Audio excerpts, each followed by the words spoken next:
Good morning and welcome to the 22nd meeting of the Health, Social Care and Sport Committee in 2025. I've received apologies for today's meeting from Joe Fitzpatrick and I welcome Stephanie Callaghan to the committee as a substitute. The first item on our agenda is for the committee to agree to take items 3, 4 and 5 in private. Are members agreed? The next item on our agenda is to take oral evidence from a panel of witnesses as part of the committee's pre-budget scrutiny for 2026 to 27.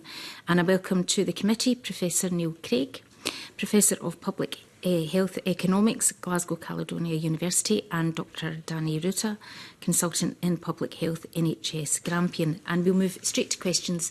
And Emma Harper. Thanks. Thank you, Convener. Good morning to you. I suppose before I get into the whole delving into the questions about programme budgeting and marginal analysis in terms of healthcare, can you tell us what PBME is? I'll defer to the Professor, shall I? Yeah, so programme budgeting and marginal analysis are two sort of techniques which complement each other. The programme budgeting bit is a way of assessing how resources are currently being allocated across different programmes within the healthcare and wider health system.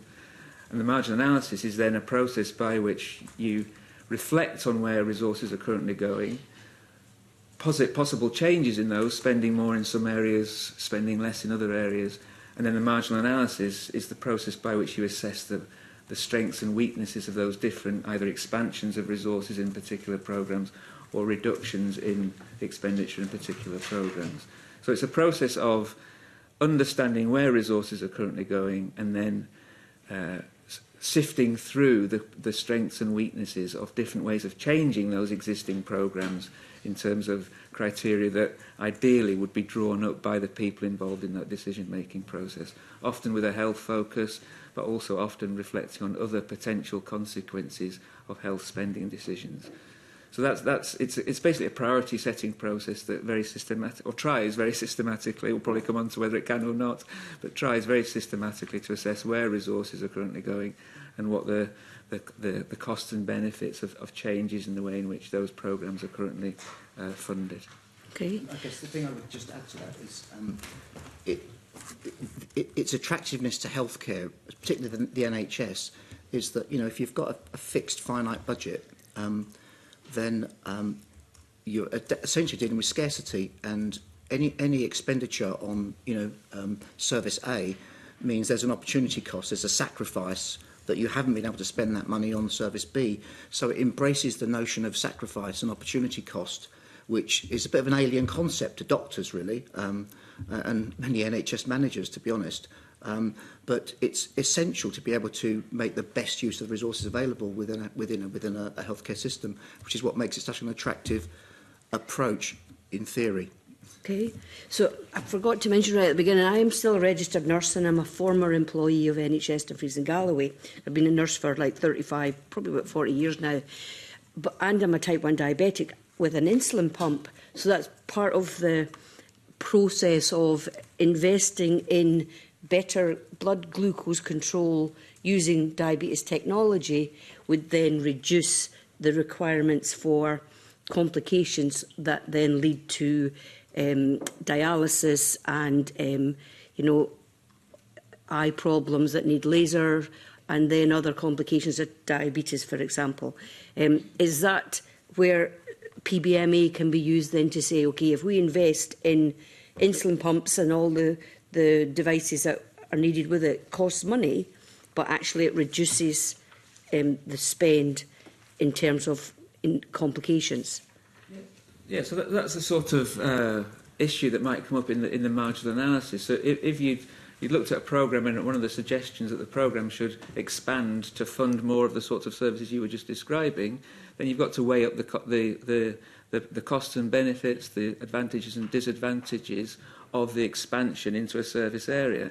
And you would do that in terms of the potential consequences of that, not just necessarily the immediate consequences for the health of the patients involved, but potentially knock-on consequences because it was preventing potential sequelae, knock-on consequences of that illness not being adequately treated. So absolutely that would come into the consideration of whether, at the margin, it was a good idea to spend additional money in a particular service area, but that, as Danny said, would likely, certainly in the constrained environment we're currently in, come at the expense of something else, which also is probably beneficial, but the argument then is whether it's as beneficial as the thing you are hoping to invest the additional money in. So it's not a new system in the sense that those sorts of decisions aren't currently being taken. It's a system that tries to make those potential changes very transparent and explicit, and then weighs up the costs and benefits of those potential changes as systematically as possible with the evidence available. But absolutely it would take into account those additional consequences of potentially increasing investment in one area and reducing it in another. Diabetes is a really good example, actually. So when I was Director of Public Health in Newcastle, we tried to take a PBMA approach to looking at diabetes services in Northumbria, and so you can construct a programme budget, and you can sort of try and work out as best you can, okay, where do we currently spend money for patients with diabetes, and you can draw that programme budget across the entire diabetes path. So you could start with prevention. Are we spending anything on weight management, for example, for helping people to reduce their weight? Because, as you know, type 2 diabetes has got a strong correlation with obesity. And you can go all the way through, treatment of type 1 diabetics, type 2 diabetics, drug treatment. You can go right the way through, surgery, amputations. What do we spend? All of the complications of diabetes in terms of heart disease, kidney failure. It becomes harder the bigger you draw your programme budget. So you could just do like a micro PBMA, just looking at one little bit of that service. If you're more interested in insulin treatments, for example, you could even do like a mini PBMA, or you can do a big macro one. You could even do one across the entire health authority, which has been done. The challenge is trying to identify the costs and the outcomes. What benefits are you getting from each of those different parts of the service? And then the real challenge, as Neil said, is when you try and do the marginal analysis bit, which is really trying to move money around to see if you can get more overall health benefit for the money that you've got. And that's where it becomes incredibly challenging for lots and lots of different reasons, which we might touch upon. Okay. And in our papers, it talks about how the Scottish Government piloted the use of PBMA in 2012. So that was a while ago. Are you aware of any Scottish Government continuation of using PBMA in health and social care, for instance? My understanding is that it wasn't continued, so there was actually some guidance issued before the COVID pandemic to IJBs requiring them to use programme budgeting and marginal analysis approaches to help identify where resources were currently going and whether there was scope to change the way in which they were allocating it. My understanding, and I was speaking to one of the officials involved in this just on Friday then, his sense was that although people were beginning to embrace the idea of PBMA within IJBs, that COVID derailed it as it did so many things. And interestingly, since then, obviously, budgets have become tighter, and it seems to be, maybe ironically, we'll perhaps come back to this point, but ironically, the sheer fiscal constraint that everyone's dealing with at the moment makes it harder for people to sit back and take these strategic approaches to decision-making. But arguably, that's exactly the time when you should be doing it. I mean, Danny mentioned at the start how programme budgeting and margin analysis is a framework that's designed to deal with scarcity. Things are pretty challenging at the moment in that regard. So this is a framework that enables you to say, well, if we are going to spend more here, we're going to spend less here. But to people involved in the system, the pressures that they face currently, because of the constraints on public spending, it's such that it feels very difficult to take that strategic step back and use something like programme budgeting and margin analysis to plan as a way of planning expenditure and how expenditure is used. So his sense was that just the resources were so tight that had kind of derailed the Scottish Government's attempts to develop PBMA. And then there are undoubtedly, and we probably will come back to this, there are data challenges, which means it's quite a difficult thing to do in a way which generates intelligence that people have faith in because they trust that it's an accurate picture of what's actually happening out there. Just because the systems are complicated, in particular in an area like mental health, and the data aren't ideal. So it's not a system that can very readily provide you with very granular information about what's happening, and it takes a lot of time to try and improve the data that we have. So his sense was that it kind of petered out for those reasons. So the short answer to your question is no, it's not continuing, but it has been tried and it has been thought about, and it did seem to be making progress, but his suggestion was that circumstances kind of transpired against it. Health board that's actually been successful in implementing it, using it, or even you mentioned integration joint boards. So, we've got health and social care partnerships, one health board, one local authority, for example, in Dumfries and Galloway. So that might be an easier approach because it's one health board and one local authority to have a partnership where PBMA might actually work. I think there are isolated examples where people have found it helpful, but it's never become a systemic thing, routinely used. No.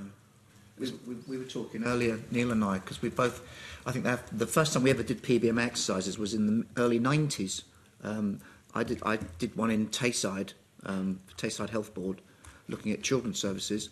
And I think, Neil, you did one in Newcastle. We repeated Neil's one 10 years later in Newcastle. And as far as I'm aware, there's nowhere in the world where PBMA has been embedded long-term into a healthcare jurisdiction that I'm aware of, at least. Been lots of attempts, so it's never taken. It's never bedded in. It's never taken hold really anywhere that it's been tried, and so it does make you kind of. This is after what 30 over 30 years of attempts, so it does beg the question why has it never become routine? As you know, the English Department of Health. For about 6 or 7 years, they got all of the health authorities to construct programme budgets. It became a mandatory requirement. And I was working in England at that time in one of the primary care trusts, but it was never really used by any health authority, really, to make any decisions. Okay, thanks. I'll stop there now. Thanks, convener. Sandesh Gohani. Thank you. A question of interest of practicing NHS GP. Morning. One of the most important parts of this approach would be to know exactly how money is spent. Is that correct? And where it goes? Yeah. Okay. So I'll take long COVID as an example. An announcement was made that £10 million was to be spent over 3 years, and through a series of FOIs, it was impossible to see the dilution of that money. You could see where the money was allocated to a health board, but then asking them where they were spending that money became an absolute impossibility. So even if we didn't embed this approach, if you knew how the money was being spent, would that lead to a significant improvement in our ability to plan and strategise? I mean, I was thinking this beforehand, and I was thinking if I was in a senior position in a health board, that is the information I would want. And I think it was striking, reading the papers, that in different ways, many of the organisations who responded to the consultation on which the summary was based are in effect saying that what they need is programme budgets. They want to understand better where resources are going, whether it's across geographical area, whether it's across care setting, whether it's across age group, whether it's across diagnostic groups. It is information that people see, that it would appear from the papers, people in senior positions trying to make strategic decisions want a better understanding of where resources are going, reflecting the fact that the actual expenditure process through a mixture of managerial, we were talking about this before, and clinical decisions, it's kind of a very devolved system that ultimately determines where resources end up. And if you're a strategic decision maker, wouldn't you want to know what the sum effect of all those decisions were in order to begin to be able to say, well, actually, strategically, the system, spending in the system is going in the wrong direction in relation to needs or in relation to developing demographic trends or epidemiological trends or attempts to change the care setting or move upstream and do more preventative work. Wouldn't you want to know that? So I think it could potentially, but in practice, it is difficult because of the quality of data systems and because of the time it takes and because of some of the issues that, again, were raised in the papers around, and maybe this is a particular issue for a topic like mental health, where some of the definitional issues about the types of services that you might want to understand where the money has gone, those are not services that are very well defined with clear boundaries. So agreeing what the definitions were in order to compile programme budgets is quite difficult. So I think it's a difficult process, but it kind of is an ideal that I think is attractive to many people, and I thought that was reflected in the papers, was reflected in the papers that were circulated before the meeting. So it's a kind of thing which is, it looks attractive in principle, and therefore I think a legitimate question to ask is whether it's something we should try and aspire to and work to a longer term, so that these sort of data become a routinely available piece of the planning system that people can appeal to when they're trying to make strategic decisions and understand where this big ship of spending in health and social care, where it's going, sometimes, kind of inadvertently and not necessarily in line with either public health or other strategic priorities. So short answer, yes, but it's not as easy as that, in that the information systems are quite hard to put together in a way which generates valid, reliable data. I mean, just because something's difficult doesn't mean that it shouldn't be done, in my opinion. And knowing how you spend your money, any business would know exactly to the penny where its money goes. But if we just look at, so that's one, how you're spending your money. The other question I have is about outcomes. When you make a strategic decision, do you need to know very clearly up front what your outcome measures and the outcome of what you hope that investment of money is going to do? I mean, you're asking absolutely the right questions. And it's, if somebody came from industry and looked at the NHS, they'd be shocked, because they'd start by asking some simple questions like, how much money do we spend on people with diabetes? How much money do we spend on people with schizophrenia, with mild depression, with severe depression? And it'd be almost impossible to answer those questions because our financial system, our accounting system is not geared up to answer those fundamental questions about how we spend resources on health, on healthcare. But similarly, we don't measure health in the National Health Service. So we don't measure the most fundamental outcome, which is someone's physical and mental well-being, not routinely, not systematically. So the two key metrics are not there, are not easily attainable. Again, you have to ask the question, why is that? Because we've had an NHS now for, over 80 years and we still don't do it. So it does beg the question, why? So I'm not as published as the two of you. I only have a BSc. But one of the things that I was taught there was that you measure your outcomes before you start looking at the results that you get from your analysis. You need to know what it is you're looking for. You don't throw a ring over data once you've achieved it.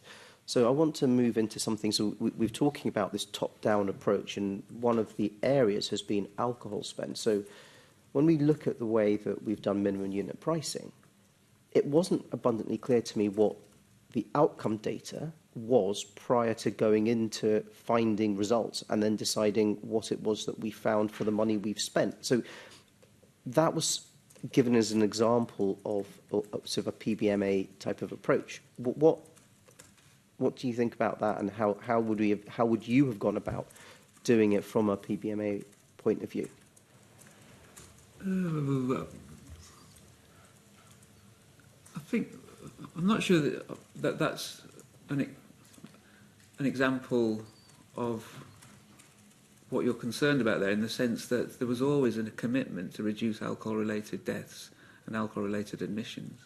So a programme budgeting exercise would likely set off with a view to say, OK, if that's our objective, to reduce alcohol-related deaths, to reduce alcohol-related hospital admissions, and other potential consequences of excessive alcohol consumption, those would be your metrics that you would seek to measure alongside your analysis of where the programme budgets, or how big the programme budgets were, i.e. how much money was being spent on different areas relevant to the achievement of alcohol-related deaths.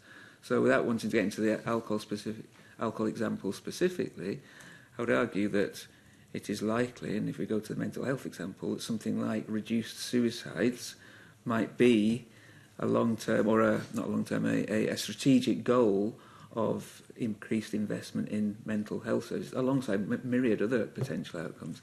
But that would be an outcome you would likely aspire to, and you would continue to measure that through the process of compiling the programme budgets and trying to understand whether the programme budgets were in the right place to have the maximum impact on that outcome. I think more of an issue here is not, I mean, things like alcohol-related deaths, suicide-related deaths, they are measured, so that is happening. More of a challenge, I think, is actually linking this spending to those outcomes and changes in those outcomes, because the old adage, association is not causation. Just because we spend more in an area and deaths come down, it wasn't necessarily due to that spending. So you also need mechanisms and processes for reassuring yourself that if you observe a change in an outcome, that it is plausible to attribute it to the spending, in this case the programme budgets that have been allocated to help achieve that objective. Yeah. And just because we don't have really good, precise, accurate data on cost and outcome doesn't mean that you can't try and make a better attempt at a more rational decision than without using something like PBMA. So, for example, in mid-2000s, we actually did a PBMA exercise on drugs and alcohol services in Tayside. And it was actually led by the local authorities with the health board. And we did it across 3 local authority areas. So we did it across Perth, Kinross, Angus and Dundee. All 3 drugs and alcohol services, all 3 local authorities. Because we didn't have that kind of level of granular data on what the actual outcomes were for our residents, our patients, we looked to the literature, we looked to the research and the evidence. So we were at least able to say, this particular kind of intervention has got an evidence base for it, and there's research that shows that it can deliver this kind of, reduction in suicides or this improvement in mental health, even though we weren't necessarily measuring those things directly. But then one of the exciting things about that particular exercise was we created like an online website, and we allowed lots of different stakeholders across the local authority and the NHS and the community and voluntary sector, and we asked them to go to the website, and we got all these different stakeholders to generate ideas for investment and disinvestment in drugs and alcohol services. And they were some of them were completely politically not feasible. Like we're going to disinvest in our accident emergency services, and we're going to spend it on alcohol prevention. Things which. So, but we said whatever you suggest, we'll have it as a potential candidate for investment or disinvestment. So we didn't take anything off the table to try and get as kind of inclusive an exercise as possible. And then we created the website so that people could go in, and they had like a notional budget of like a couple of £100,000, and then they could drag and drop investments from this long list. And for each investment, we gave like a little description of what the benefits were. And again, there was a process that we went through to agree what the criteria for benefit were. So it was things like, improvement in quality of life, improvement in length of life, improvement in the quality of service. Is it practically feasible? We actually had that as a criterion. Is it practically feasible to actually do this investment or disinvestment? So we had a number of different. Is it cost effective? So for each candidate for investment or disinvestment, where possible we put numbers, and where not possible we just used words, just describe in qualitative terms, what the nature of this benefit was. And we also tried to quantify the number of people who would benefit, how many patients would benefit. And we sort of summarised that in a tiny little kind of vignette for each candidate, and then people could drag and drop them. And as they dragged an investment, then the money they had available went down. But then we told them, there's no new money. So if you want to make these investments, you're going to have to find from this list of disinvestments things that you're going to take money away from. And a lot of the investments were also disinvestments, because some people wanted to spend money on something, some people wanted to disinvest in the same service. So we had these lists, and then it became really, really hard for people because they realised that actually, we can't just spend more money. Anything we spend is going to have to come from somewhere else. The exercise got broadsided politically because some new money became available from Scottish Government for investment in drugs and alcohol services. So the whole exercise changed to how we're going to prioritise that new money. So it kind of let everybody off the hook, if you know what I mean. And that tends to be often the story with PBMA, especially when you get to the MA bit. Everyone can quite easily do the investment bit, but as soon as you ask them, okay, where are you going to take the money away from, that's when it starts to run into the ground. But the process kind of worked. You could see that there was potential there in the process, and you don't necessarily have to have all the really, really precise, accurate information. You can find ways of doing the process in a more subjective way without making it too mathematical. And that also means that you can do it more quickly and you can engage a lot more people, including the public as well. Thank you very much. Paul Sweeney. Thank you, Convener, and thanks to the panel. I find this really interesting because in the mental health context, it can be quite tricky to reconcile different approaches. So what might suit a very,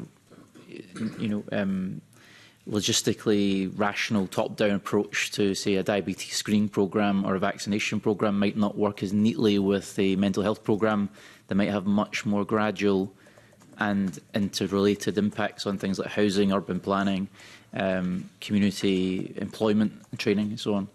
So I just wondered, how rich is our data on mental health budgets and its impact and interfaces with other public services to support the use of a top-down analytical, gradual PBMA approach for allocating resources at a local level? I honestly don't know. Yeah. I couldn't be able to answer that question. I'm not involved in working directly with mental health services, I'm afraid.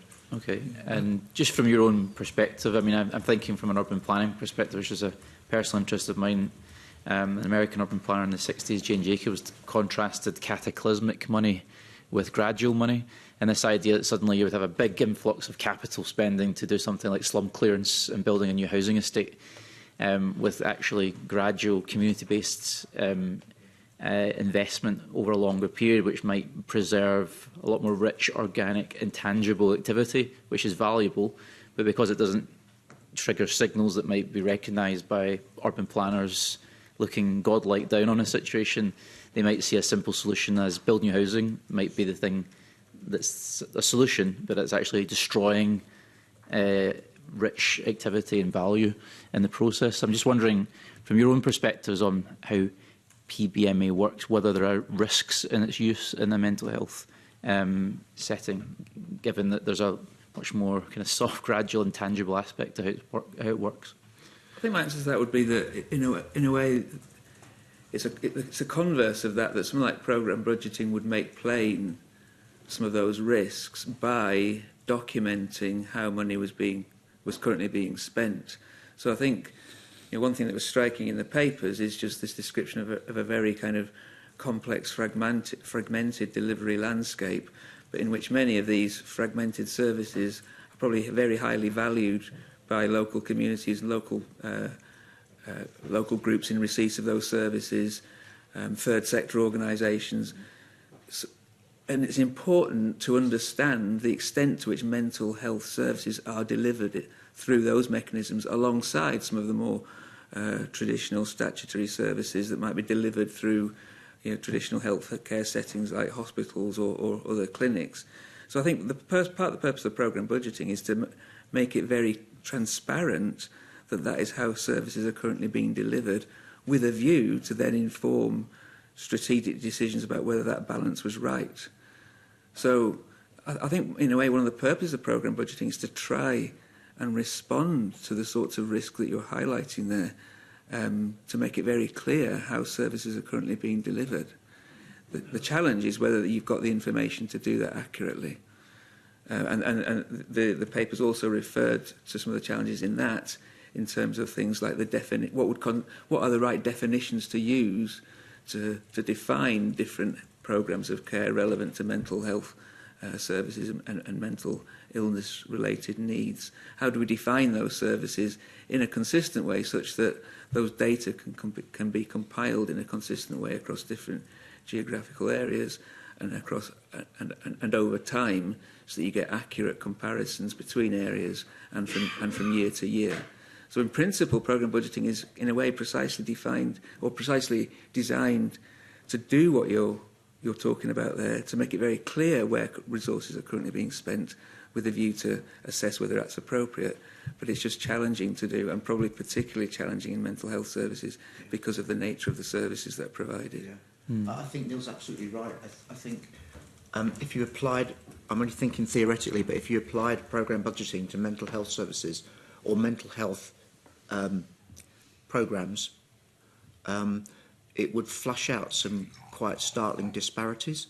And I'm thinking when we did the children's services PBMA in Tayside, and we construct the programme budget, you saw sometimes for the first time, for example, that we were spending a lot of money on the special care baby unit for about 60 babies a year, and significantly less money on health visiting for thousands and thousands of babies a year. And however you tried to kind of quantify the benefit in terms of health outcomes in quality of life and length of life, there was a huge disparity there in terms of the cost-benefit ratio. And I'm just guessing that if you did that for mental health, you might start to see the same things. You might start to see actually that, acute care, highly expensive,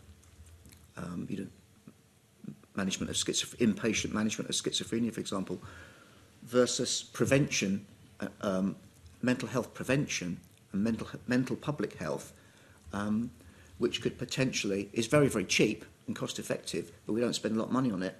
And a lot of that spend would have to come from outside the NHS. It would have to come from local government spend, I guess, or national spend.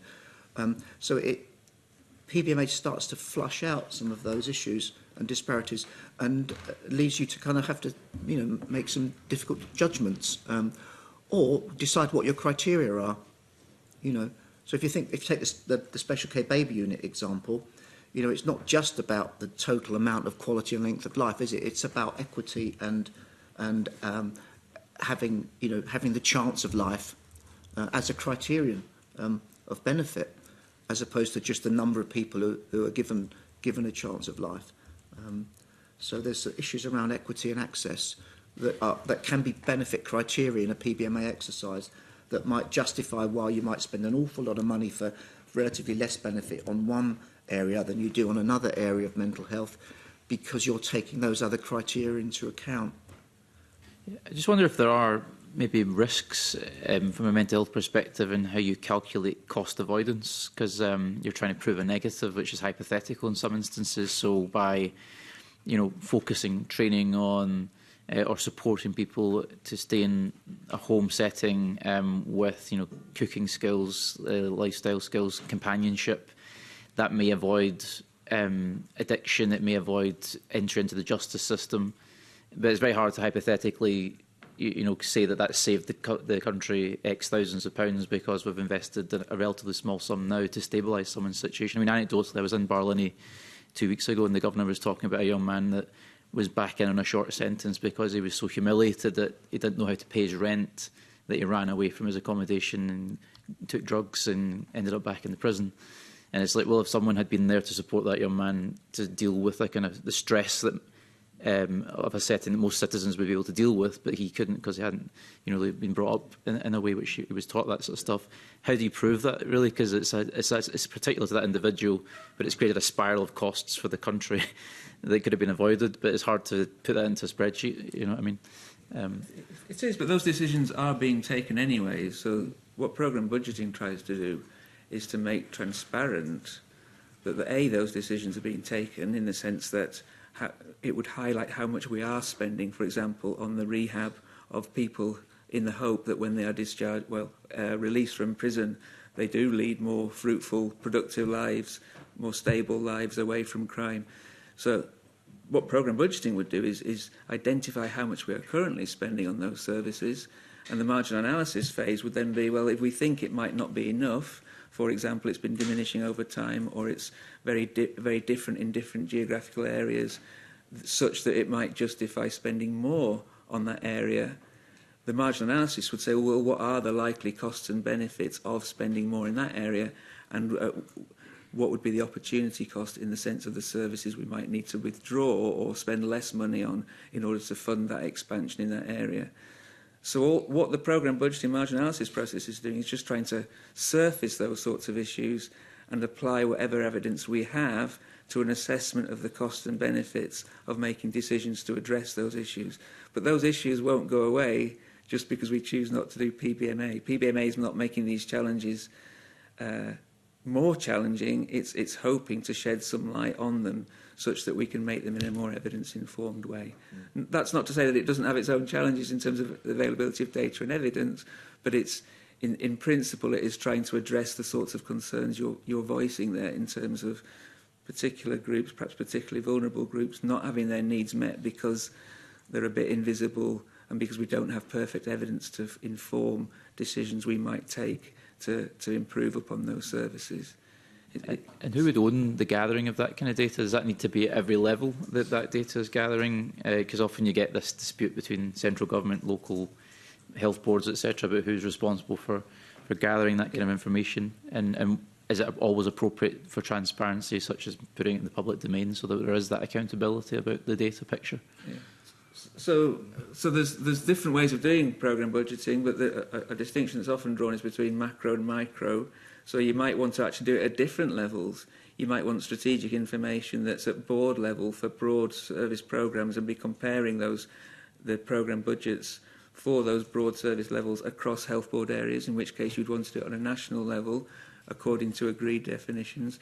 But you might also do what's sometimes called in the literature micro PBMA, where you take a service area such as prison services in a particular health board or council area, and the local people would then work out what they are spending in different areas, such as the sorts of services you were describing there.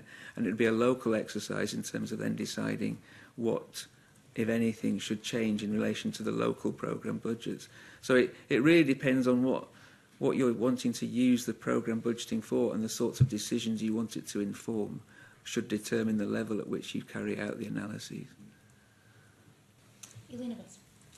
Yeah, I find it was a fascinating conversation, and when Paul was asking some questions there, it sparked off a thought in my head.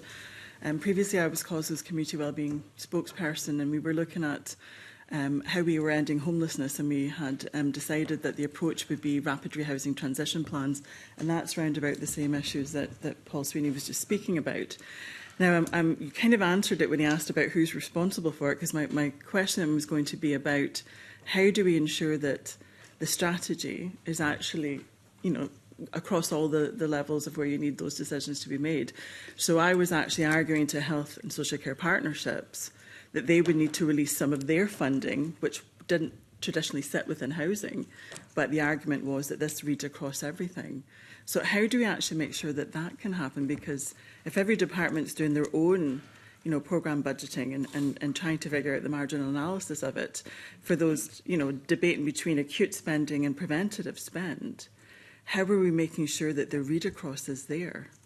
I know it's a big question, but I think it's important. It's a massive question, and I mean it's the challenge for public health, really, isn't it? The challenges of public health don't respect institutional boundaries or local government, NHS boundaries, social care, healthcare boundaries, I mean it's a challenge for government, isn't it?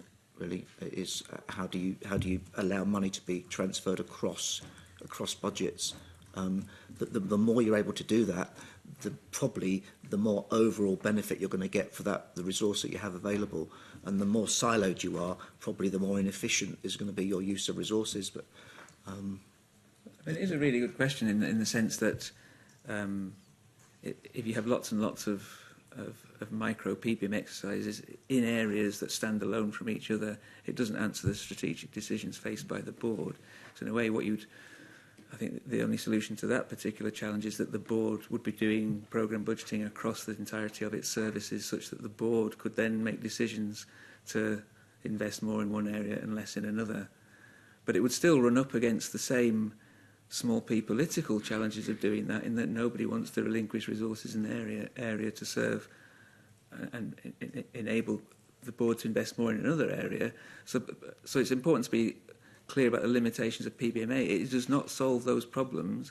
It provides a framework for analysing some of the issues that throws up by, for example, making it clear what you're spending across different programmes, and then through marginal analysis saying what the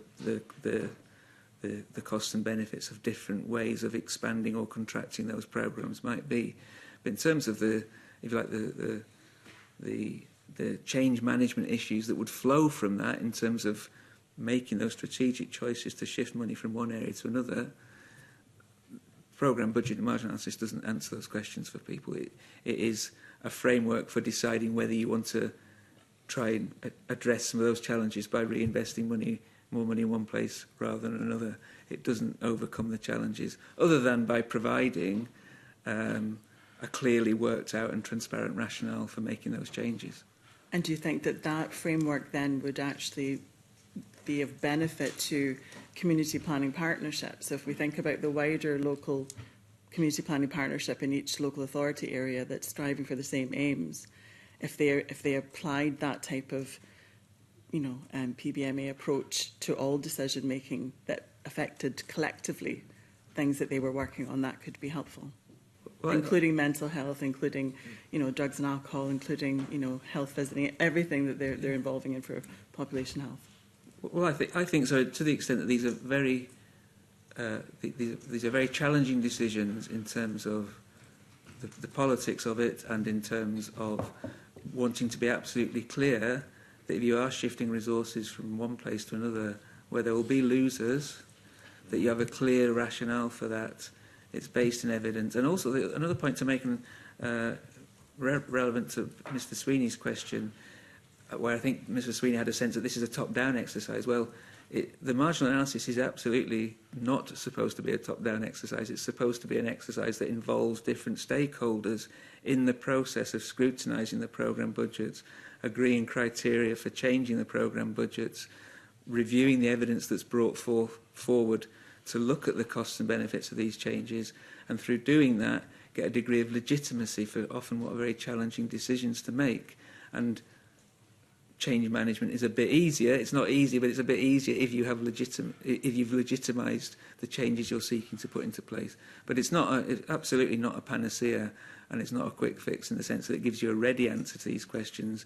It's just based on the ideal that if we have worked through a process collectively, democratically, transparently, in an evidence-informed way, then one would hope that would make the decisions, the difficult decisions, more likely to stick in practice. I can think of a good example, actually. Sorry. Really quick then. In Grampian, we had a problem with ice on the pavements and people falling, and we had like a quadruple increase in the number of patients admitted to A&E with fractures from falls. So we came up with the idea of ice crews, where we could try and help local community groups to sort their pavements themselves, and we provide them with grit and provide them with little wheelbarrows. Public Health, NHS Grampian Public Health Department looked at this and did a kind of a PBMA, like how would we spend our budget this year? And we looked at the costs and benefits. We thought this is a really cost-beneficial thing because it would save so many, reduce so many fractures and orthopaedic stays. But the feeling was that this is not a good use of NHS money to buy salt and wheelbarrows. Luckily for us, the Health and Social Care Partnership stepped in with a more kind of cross-partnership approach and decided that was a good thing to do. So eventually we were able to fund it through the partnership But it illustrated that kind of siloed thinking, and it kind of showed how taking a kind of PBMA framework can actually help. Whittle. Thank you. Thank you, Convener. Good morning. You've opened the door here. One of the things I wanted to delve into, looking at some of the respondents to the call for views, this desirability to move away from sort of acute to preventative spend. And I was struck by a quote here from Dr. Will Ball, who's saying there's a strong case for rebalancing that spending towards earlier preventative and community-based support to reduce reliance on acute services and improve outcomes. In terms of mental health, you know, and everybody, I've bored everybody in here with this lots of times before, but it kind of reminds me of a report from the Mental Health Foundation called Food for Thought, and how improving diet can improve your mental health. Or Sam H's they're pushing quite hard, being physically active improves your mental health. Very difficult, as you alluded to measure that, but there's a certain level of intuition that says that has to be right. So, in terms of, you know, this really is in the margins. How do we bring that kind of thinking into sort of the PBMA kind of framework? That, because we have to measure it. You know, everything has to be measured these days. Apparently, how do we bring that sort of intuition, if you like? And it's almost like, you know, what Paul Sweeney's saying about housing or whatever. Intuitively, that sounds correct. So how do we bring that into the sort of PBMA framework? I mean, I think just to reiterate what I was saying about the marginal analysis stage of the process, is that there's actually a paper written recently on recent experience of doing programme budgeting in, I think it was Lanarkshire Health Board area, where they were piloting a process which involves lots and lots of different people from different stakeholder groups in the process of defining options for change, thinking through what the benefits and disadvantage would be of those options for change. And that is a process which is informed by a mixture of evidence where it's available and where it's not. Absolutely. I think sometimes the phrase is used, tacit knowledge, the sort of the wisdom that's grown up in various stakeholders through either, you know, being a third sector advocate, or by being a clinical professional or a management professional. Absolutely, there are sometimes gaps in the evidence to inform decisions that need to be filled by the intuition of knowledgeable people representing, you know, and that's either technical knowledge or lived experience knowledge, or the knowledge that comes from representing people with lived experience. Absolutely, that has to be part of the picture. And again, it answers the question about, is this a top-down process? It doesn't need to be, and ideally it shouldn't be. It should be a process whereby the marginal analysis is carried out by different groups who can bring to bear what will likely be a mixture of more formal evidence, but sometimes intuition, to sift through the options that are on the table for change and assess which one is regarded by the group making the decision as being the most favourable. And inevitably, given the gaps in the evidence base, it will sometimes have to, those gaps will sometimes have to be filled by intuitive knowledge. But it's not random knowledge. It's the knowledge that comes through advocating for or treating or being in the relevant group that the services are designed to serve. Yeah. And I can give you kind of an example of how you do that in practice. So imagine that you are a PBMA advisory panel, and we're trying to make a decision about how to spend money on mental health services in a particular area, and we've got a list of potential investments, really good ideas, and a list of disinvestments where we think we might be able to either save money or just reduce that service because it's not as beneficial as maybe some other service.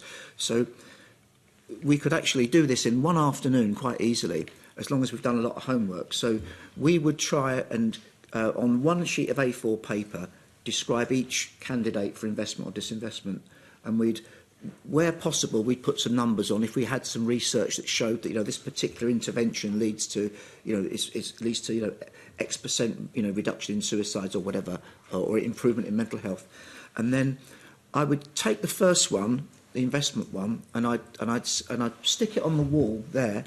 And then I'd take the next one, second one, and I'd say to you all as a group, do you want to put this above? Do you think this is more or less cost beneficial than this one? And then we would debate it. And all of our intuition would come in, and we'd all be different kind of health professionals or social care professionals or patients or members of the voluntary community sector, and we'd debate it and we'd try and get a consensus, and we'd stick it above or below, and then we'd take the next one and the next one, and we do the same with the disinvestments, and then there we are, in a transparent and inclusive way, we've identified where you'd spend that money and where you'd take that money from. Now, you could argue about how scientific it is or how, rational it is, but at least it's transparent, and it's a lot better than the current way we make decisions, which is completely opaque. I guess then, when it's very easy for us to talk about shifting to preventable spend, which I'm a big advocate of, from acute right up until there's an acute problem right in front of you. And your analogy of the sort of 60 very ill babies as opposed to the thousands of babies, the bottom line is really, what we're asking.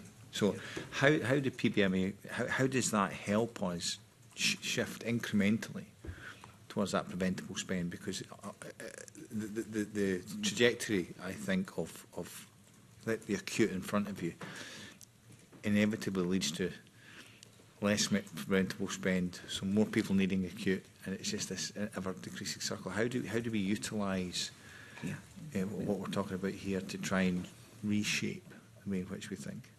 I think, at the risk of repeating myself in relation to Ms. White, the answer I gave to Ms. Whittam's question is that it doesn't solve that problem in the sense that will continue to be a very challenging problem to address. What it does is it just provides a framework for making that decision more transparently and more clearly by showing that if you were, as a group, to decide that, maybe there would be no further growth in the acute setting because you were going to use further growth monies in the preventive spend setting, that this is the rationale for doing that.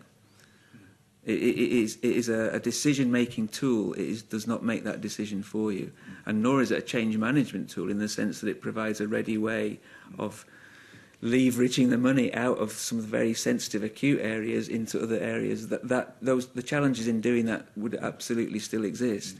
What it does, it provides you with, I was going to use the word ammunition, which is not a very nice word in these circumstances, but the ammunition to do that in a transparent, evidence-informed way, so that at least if you're doing it, you can defend why you're doing it, and it doesn't seem like the arbitrary process of just imposing cuts for the sake of it.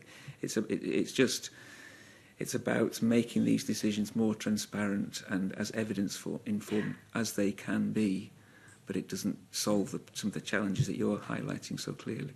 Having spent almost my entire career in public health, from 1989 onwards, I've sort of come to the conclusion that the only way we're ever going to invest in prevention within our healthcare system is to completely ring-fence that money, and it can only be used for prevention. Because, like you said, it's human nature. If you've got somebody dying in front of you and someone who's not even been born yet, you're going to save the person dying in front of you rather than spend money on preventing, improving the quality of life of people who have not even been born yet. So it will. Acute services will always win out because it's human nature. So there have to be a political decision to actually say, we're going to ring-fence that money. We're only going to spend it on prevention. You can't touch it for anything else. But that does mean you have to double run. But that's the only way we got people out of long-stay psychiatric asylums. The only time that we've ever managed to radically transform a part of our healthcare system, really, in the entire history of the NHS, was when we closed down the huge asylums. And the only way we did that was we double ran, because you couldn't close it down until the last person had left the building. So you had to build all these community-based mental health community settings whilst the asylums were still open. So we double ran for quite a long time, and we spent double the money we needed to until we were able to then go from there to there. And that's the only way we're going to move from a cure to prevention, because it's never going to happen otherwise, because it never has. Thank you. Thanks very much. Thanks. Just to come in with a supplementary on this, particularly on this idea of the shift to prevention. I take the point that what you're describing around PBMA in terms of individual programmes or how health boards or other parts of the NHS make their decisions about their budgets. But it does seem to me that that's not the bit that's missing in a shift to prevention. What's missing is a health impact analysis of housing policy and spending, of education policy and spending, criminal justice policy and spending, of all of those other parts that are completely outside of the processes that health boards or other parts of the NHS go through. So why are we thinking about it in these terms, thinking about it almost sort of internally within the NHS, when really the health determinants are everywhere else? Well, I would agree with the implication in your question, that if we are thinking holistically about, for example, improving mental health outcomes, we should absolutely be looking upstream.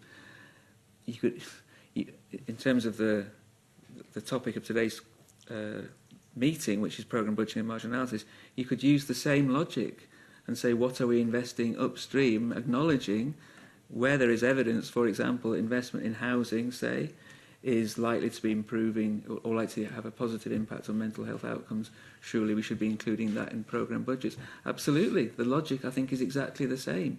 If we were to find that, an envelope of resources that we had at our disposal to invest in something, were we to find that actually it would do more to prevent mental ill health, to invest that in housing than to invest in health services? Absolutely. So I think the logic applies equally. So I would support... Any part of the Scottish Government's guidance that is trying to encourage... Sorry, what was the first part? Is any part of the Scottish Government's guidance that's been trying to encourage this process or this approach taking it outside of the NHS and trying to join the dots? Is that happening? Health impact assessment is a process that enables that to happen, and is it equality impact assessment likewise? Yeah.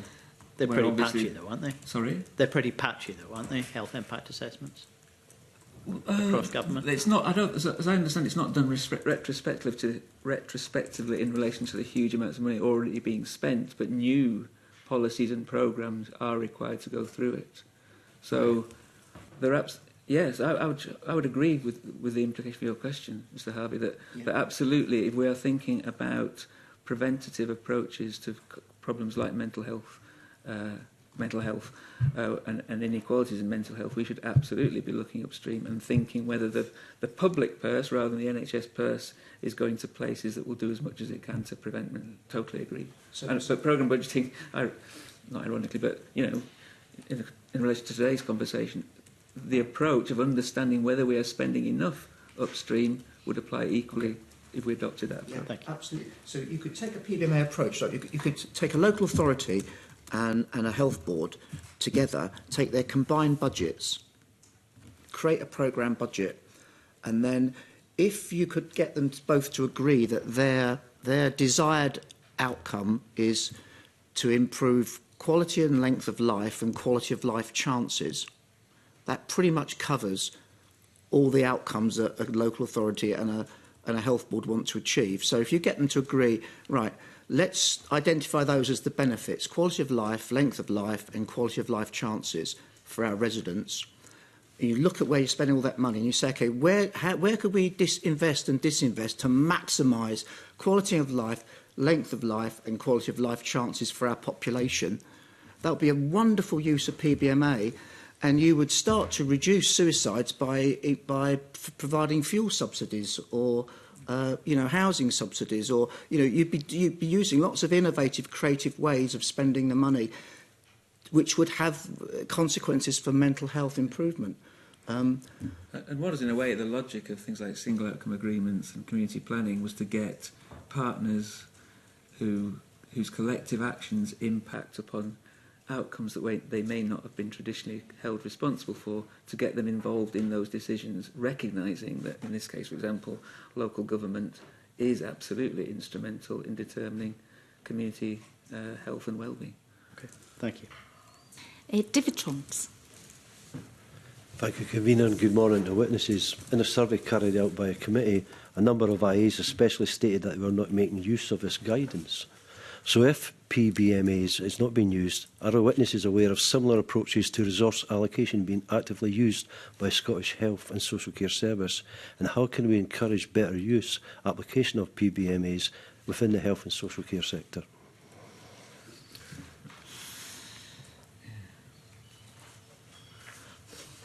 With you. That's a tough question. I mean, other approaches, over many years, the whole rubric around needs assessment in a way was akin to programme budgeting margin analysis, in the sense of trying to understand what the strategic level the needs of a community were and trying to match resources to those needs. Programme budgeting margin analysis is a kind of extension of that brings explicitly into the picture an understanding of where resources are going in relation to current needs.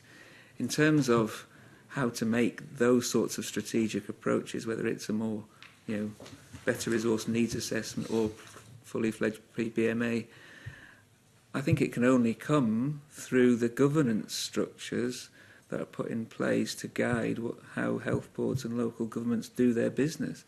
But the example I've just cited with community planning, I think that was such an approach where community planning partners were being encouraged to get together to work out how collectively they could address outcomes where their combined efforts were going to impact on those outcomes. And I don't know whether this committee has discussed this before, but that has proved challenging in practice to make a reality of community planning. Why is that? I think it's probably a mixture of the governance frameworks, incentive structures, politics. It's just a very challenging world in which all those partners who are expected to come round the table and agree objectives, A, agree the objectives, and B, agree how they're going to get there. That is just a really challenging thing. But I think unless it is an expectation on those bodies made by Scottish governments to do things in that way and to do it in a consistent way over time, it won't. I don't think it's going to happen because of the pressures that these bodies are facing. So it's probably not a very precise answer, but I think it has to be at that level that there's just a change in the expectations of the way that these strategic decisions will be made, an expectation of Scottish Government on behalf of those organisations. But quite understandable why that's a challenging thing to do, given the pressures that these organisations are facing. I've often reflected, in the context of the NHS, why has PBMA not taken root? Why have we tried and failed so many times? And I think there's a root cause answer to that. And it takes. When I was a public health trainee in Aberdeen in the early 90s, we had a tutorial by Ken Calman, Sir Ken Calman, who at that time he was the Chief Medical Officer for Scotland, then became Chief Medical Officer for England. His daughter Susan Calman, the comedian. And he said to us, he said, who decides how the money's spent in the health service? And we'll put our hands up, the government, chief exec of the health board. And no. And he said, the money flows through the NHS through the individual second-by-second decisions of doctors. Every time a doctor makes a decision, and it is primarily doctors that spend the resources. Every time a doctor makes a decision, money's spent. And the only thing that controls that spend of money is clinical freedom. So a doctor does not really, still, even in 2025, really listen to the manager. They make a decision because, to the best of their clinical knowledge, it's the right thing to do for their patient. And that flows, that's how the money flows through the system. So, you could put a blindfold on and walk into any NHS establishment. You only got to ask two questions and you'll find out whether it's a well-funded or a dilapidated part of the NHS. And the two questions are, is the emphasis in this setting on care or cure? And is the most important person, professional for this patient, the doctor or the nurse, or an allied health professional? And if the answer to the first question is cure, and the answer to the second question is doctor, you're going to be in a relatively well-funded, high-tech part of the NHS. If the answer is care, and it's nurse or physio, then it's going to be a relatively underfunded, neglected part of the NHS. So that's how the money gets spent in the system. That's why we have the NHS that we have. So the only way to actually radically transform our healthcare system and make it more prevention orientated is to tackle that fundamental, to have a collective financial responsibility for resources. And that means doctors have to think about opportunity cost. And doctors don't think about opportunity cost. Because the Hippocratic Oath says you do the best for the patient in front of you. That hasn't changed for 2,000 years.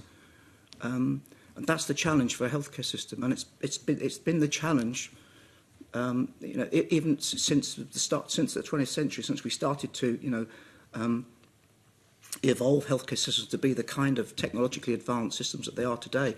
But that root cause still determines the way in which healthcare systems are structured. And it's the same in the USA, and it's the same in every Western healthcare system.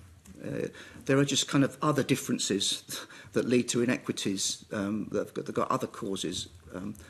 But fundamentally, unless you get doctors to take financial responsibility for their resource decisions and to think about outcomes and cost, you're not going to have a 21st century healthcare system that keeps people well rather than just treats them when they're sick. Thank you. And Elena Whittam. Thanks very much, Convener. I used to be a member of a community planning partnership, and the issues we're discussing today, I'm acutely aware of, all the politics and the issues at play when we think about it. If we think about our integration authorities, the committee did a survey of integration authorities. And if I think back to my own integration authority where I used to be a councillor, things were working pretty well and everybody was signed up to the same big aims. So that meant that the decisions were being taken aligned across the areas. But just now we're hearing from health and social care partnerships, including Renfrewshire, that the financial climate that we're in at the minute means that trying to apply the principles that the Scottish Government's guidance is talking about and how they allocate resources is increasingly difficult. And I can see that in my own health and social care partnership where really tough decisions are being taken at the moment that really don't reflect the aims that they had overall. So do you recognise that? And should a PBMA approach make that easier in the disinvestment where you're using all the stakeholders to actually feed up how that marginal analysis is done? Well, I think in principle, yes. It doesn't, at the risk of repeating myself, it doesn't make the decisions easier, but it makes it it's a way of making transparent what the consequences are of some of the decisions that need to be made in constrained environments. But if you remember back to my evidence earlier on, I discussed the idea that the initial attempts to get PBMA embedded in IJBs, one of the people who'd been involved in that thought that it had struggled precisely because the environment was so constrained fiscally that there isn't the headspace and there probably isn't the time to be making decisions or changing radically the way in which decisions are being made. It sounds like that's absolutely consistent with what's happening now. If anything, it's probably more challenging now than it was then. But ironically, that's when, in principle, the benefits of PBMA could really come to the fore, because it makes very transparent the idea that this is where resources are currently going. If we want to spend more on this, it's going to have to come from somewhere else. And it puts those options for change on the table and gets the group, or our group of stakeholders involved in the process of making that decision. But the downside, well, not the downside, but the reality is that doing that in the current context is really challenging. So it's yes, in principle. In practice, it's not going to solve the fundamental challenge that exists at the moment, which is time and money constrained decision making, but it is generating a form of intelligence which, in in principle, and you know, there are examples of where it has in practice had this effect. It helps deal with some of the challenges that that sort of context throws up. So if we think about that in terms of the lack of headroom at the moment because of the firefighting nature of the decisions that are being taken, and some of the barriers that have already been spoken about in terms of understanding what the data is, the data gaps that we have, and the lack of sometimes the deep analysis that we would need to undertake there. How do we think that the resources are actually being decided right now across the country? How are health boards using this? What type of decision making are they using to actually allocate the resources at the moment without employing this type of approach? I guess It's maybe a You're difficult involved. question. I'm less involved in that than I was, so I don't know whether you could. I guess to be brutally honest, they're looking to where they can save money. Yeah. That's very helpful. Thank you. Nothing else from me? Thank you. Can I thank both witnesses for their attendance? Oh,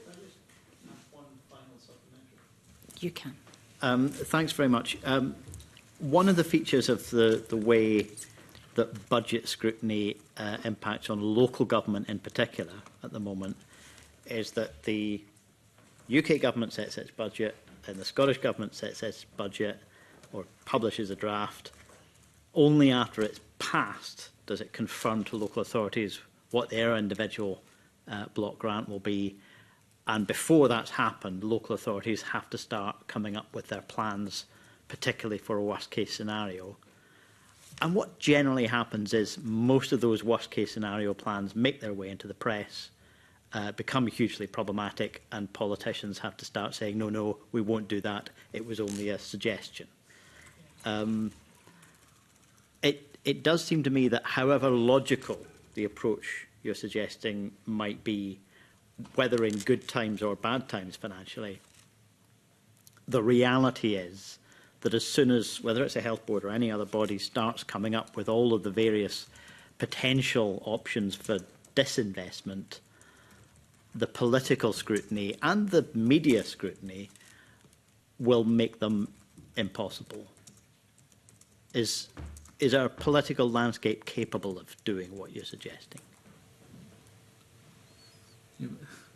I mean, I have my concerns that it doesn't, but that the political system doesn't allow that.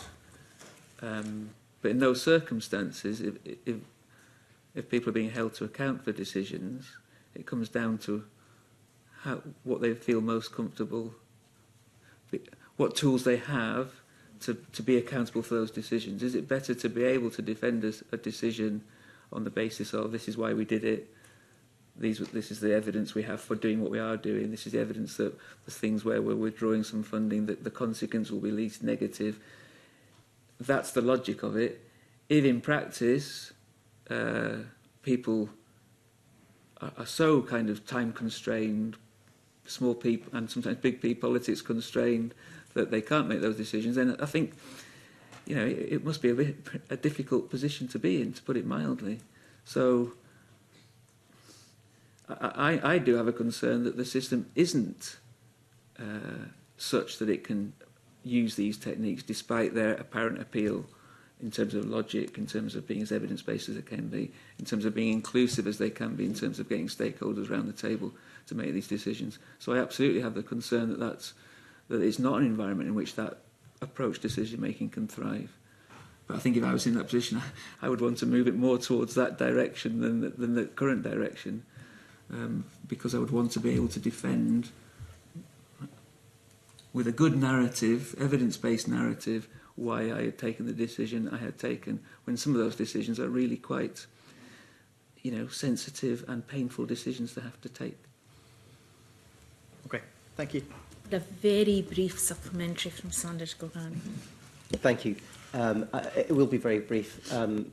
Dr. Rutter, you spoke about doctors needing to be responsible for the way that money is spent and the budgeting, and the fact that they don't listen to managers. I'd argue that maybe that's a bit too much. Doctors shouldn't listen to managers. But how can you make doctors responsible for budgets? Start off by teaching it in medical school, health economics. There's there's really good example in America. So paradoxically, you've got the most inequitable, inefficient healthcare system in the world, and it's got these oases of 21st century healthcare, and they're called accountable care organisations, and they practice PBMA on a daily basis, although they wouldn't call it that. And they have integrated primary and secondary care. So primary care doctor. So these organisations, they run primary and secondary care. They're subscriber based, so you pay a subscription, annual subscription, which means that, you know, if you come into hospital, you start costing them money. So all the emphasis is on prevention. Yeah. And the people that lead those organisations are doctors. So it sounds bizarre, right? But they're not like ordinary doctors. I looked at Kaiser Permanente some years ago and looked at the 11 doctors that run, this is an example of one of these big, and they've got 9 million patients, so they're like mini NHSs, all focused on prevention, all standardised, guideline-driven, evidence-based, very, very efficient, good quality care. The doctors that lead those organisations, they've all got an MBA from Harvard.